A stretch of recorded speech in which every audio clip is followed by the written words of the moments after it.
दो लोग हमारे साथ एक्सपर्ट हैं, डॉक्टर साहू और संजय जी। डॉक्टर साहू, मैं पहले आपके पास आ रहा हूँ। इम्बैलेंसेस की बात जो पॉलिटिकल नैरेटिव चलता है, मैं उस पर बहुत ज़्यादा इंटरेस्टेड इसलिए नहीं होता हूँ क्योंकि नंबर सजेस्ट नहीं करते हैं। लेकिन मेरी चिंता ये है कि जिस डेमोग्राफिक डिविडेंड के बल पर हम बहुत आगे बढ़ने की कोशिश करना चाहते हैं, अगर हम अवेलेबल डेटा की फर्टिलिटी रेट को देखें तो वो गिर रहा है। और जैसे जफर भाई जो कह रहे हैं ना, इस जफर भाई एजुकेशन का एक बड़ा और दूसरा की कोलेटरल डैमेज है कि जितना ज़्यादा लोग पढ़ते जाते हैं वो और ज़्यादा अपने छोटे परिवार, सीमित परिवार, आजकल तो सिंगल्स का भी एक नारा आजकल चल रहा है, सिंगल रहिए, या डबल है, डिंक बोलते हैं उसको, डबल इनकम, नो किड, ये सब भी चलने लगे हैं। तो ये जो खतरा दिख रहा है मुझे कि रिप्लेसमेंट की रेट से अगर आप नीचे चले गए तो और मुश्किल हो जाएगी, आपके यहाँ बूढ़ों की बहुत भारी संख्या खड़ी होगी।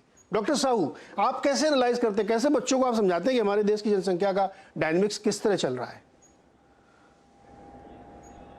देखिए, वर्ल्ड पॉपुलेशन रिपोर्ट मंडे को रिलीज हुआ और उसके साथ आपने देखा होगा कि मेरा और सबका सभी समाज विज्ञानी या डेमोग्राफर या जो जितने भी लोग चिंतन करते हैं जनसंख्या के बारे में एक मुद्दों के रूप में, एक चुनौती के रूप में, इन सब का यही मानना है, इंक्रीज जितना चैलेंज नहीं है उतना है कि द क्वालिटी ऑफ पॉपुलेशन, ये एक इम्पॉर्टेंट है। इंक्रीज इन पॉपुलेशन, जो आपने कहा कि रिप्लेसमेंट की बात हो रही है, रिप्लेसमेंट की बात को देखेंगे, बड़ा इनकरेजिंग ट्रेंड है। और ये जो इनकरेजिंग ट्रेंड है उसके आधार पे हम भारत के 2021 का जब रिपोर्ट आएगा तो उसमें भी हम देखेंगे बड़ी उत्साहजनक बात है। और उसमें आप सही बताएं कि हम लोग उस सोशल कैटेगरीज में ना जाएं, रिलीजियस कॉन्टेक्स्ट में ना जाएं, बल्कि हम ग्लोबल कॉन्टेक्स्ट में देखें। आने वाले समय में जो चैलेंज हमारे लिए, सबके लिए चुनौती है, उसके लिए सबसे इम्पॉर्टेंट है कि नॉट इंक्रीज ऑन पॉपुलेशन की इम्पॉर्टेंट नहीं है, बल्कि वो है क्वालिटी ऑफ पॉपुलेशन, जिसके लिए हमारे पूर्व वक्ता ने बताया कि जो एजुकेशन है, स्किल है, ये सारे इम्पॉर्टेंट है। अब जहाँ तक बात आती है, जब वर्ल्ड पॉपुलेशन रिपोर्ट की जो कंसर्न है वो है एजेड पॉपुलेशन। आने वाले समय में यदि आप देखेंगे, जो हमारी भारत, जो एक युवाओं की भारत की बात हम लोग करते थे, अब धीरे धीरे लाइफ एक्सपेक्टेंसी जो बढ़ गया है। हालांकि 2019 से 2021 में आपने देखा होगा ग्लोबल जो डेथ रेट है वो कम 1.8 तक नीचे आया है। लेकिन आप बर्थ रेट में देखेंगे वहाँ पे कोई रिस्क जो है उसमें कोई गिरावट नहीं है, डेथ रेट भले ही गिरावट आया है। तो इसी कॉन्टेक्स्ट में जो डिजास्टर है वो एक पैंडेमिक है, उसके आधार पे हम देख सकते हैं 2019 से 2021। बात वो नहीं है, बात यह है कि अब जो आने वाले समय में जो फ्यूचर चैलेंजेस है हमारे लिए, क्वालिटी ऑफ पॉपुलेशन, जिसको हमारे स्पीकर ने भी बताया, एजुकेशन एंड स्किल। दूसरा ये इम्पॉर्टेंट है कि एजेड पॉपुलेशन को हाउ टू हैंडल, वो एक इम्पॉर्टेंट इशू है आने वाले समय में। तीसरा जो महत्वपूर्ण बात है वो है कि इस तरह की चुनौतियों को आगे लेने के लिए हमको क्लाइमेट चेंज, क्लाइमेट इश्यूज के साथ इसको कनेक्ट करना पड़ेगा। और जो पॉलिसी है उसमें प्रोएक्टिव होकर सरकार को इन सभी बातों को देखना पड़ेगा, जिसमें investment should be on more on reproductive health और access to sexual reproductive health, उस तरह की बातों को ज़्यादा ध्यान देना पड़ेगा। और इसके आधार पर धीरे धीरे हम तो कहते हैं कि भारत, एक तो नैरेटिव प्रस्तुत हो रहा है कि हम लोग 2023 में हम लोग चाइना को क्रॉस कर गए, वो इम्पॉर्टेंट नहीं है। लेकिन बात वो है कि वो जो हमारी यदि क्वालिटी ऑफ पॉपुलेशन हो जाए तो बात कुछ और बढ़ेगी। तो बात यह है कि जैसे कि आपने देखा होगा, हायर इनकम और जो कंट्रीज़ है वहाँ पे आप देखेंगे हायर इनकम कंट्रीज़ में वो डेथ रेट भी गिर रहा है और बर्थ रेट भी गिर रहा है। लेकिन लो इनकम कैटेगरीज में और मिडिल इनकम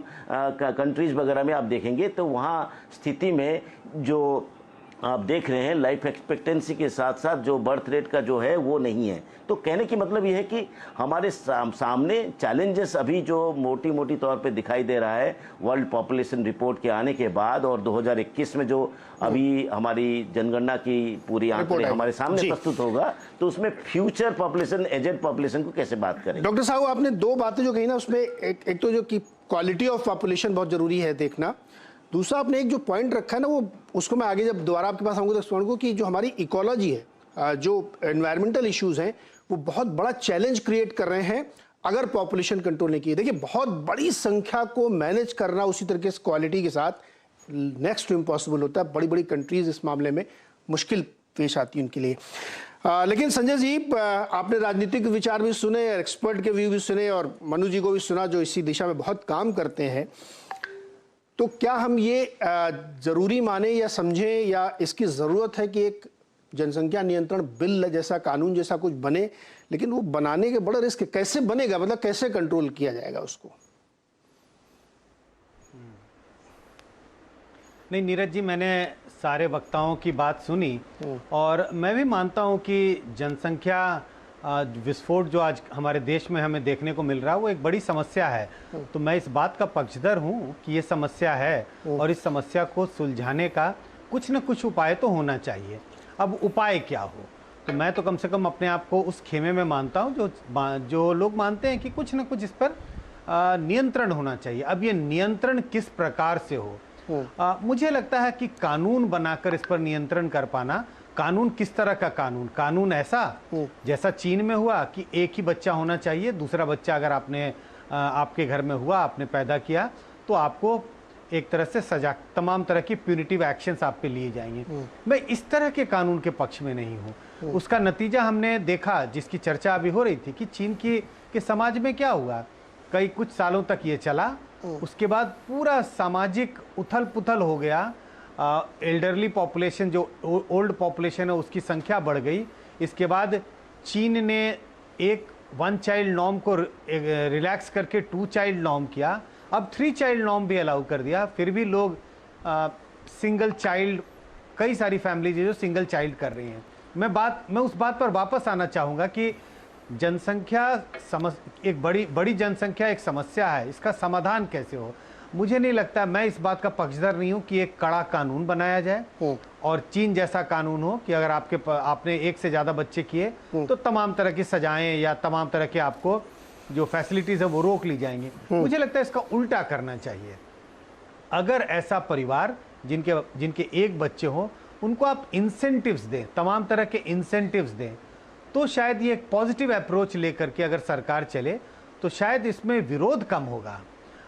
अगर आपने ऐसा कोई प्यूनिटिव एक्शन कि आपने अगर एक से ज़्यादा बच्चे किए तो आपको तमाम तरह के, मतलब आप पर सज़ा हो सकती है। अगर आप सरकारी नौकरी में हैं तो आपका भत्ता रोका जा सकता है, आपका प्रमोशन रोका जा सकता है। अगर कोई इस तरह के कानून का विचार होगा तो इस पर तमाम तरह के लोग विरोध करेंगे और मुझे नहीं लगता है विरोध करे या ना करे, कम से कम मैं इस बात का पक्षधर नहीं हूँ कि कोई इस तरह का कानून आए। तो एक पॉजिटिव अप्रोच हो, लोगों को प्रोत्साहन दिया जाए कि अगर आपके घर एक बच्चे हैं तो आपको तमाम तरह की सुविधाएं मिलेंगी। ऐसा कोई कानून की पहल होनी चाहिए। आप कह रहे हैं कि इंसेंटिवाइज किया जाए जो लोग कम बच्चे करेंगे, छोटी फैमिली रहेंगे। सर, भारतीय समाज में ये क्या संभव है क्या? यहाँ तो क्या ये कोई एक्सेप्ट करेगा हमारे सोशल फैब्रिक में कि फलाने जी के एक बच्चा है, उसको तो बहुत बढ़िया कॉन्वेंट स्कूल में एडमिशन मिल रहा है क्योंकि उनको इंसेंटिवाइज किया गया है, और हमारे 3 है तो हमको नगर पालिका वाले में जाना पड़ेगा? सर, ये तो सोशल अनरेस्ट हो जाएगा, लोग बड़ा एक दूसरे के प्रति नफरत का भाव रखने लगेंगे। ऐसा बहुत सारे मामलों में हम लोग देख रहे हैं।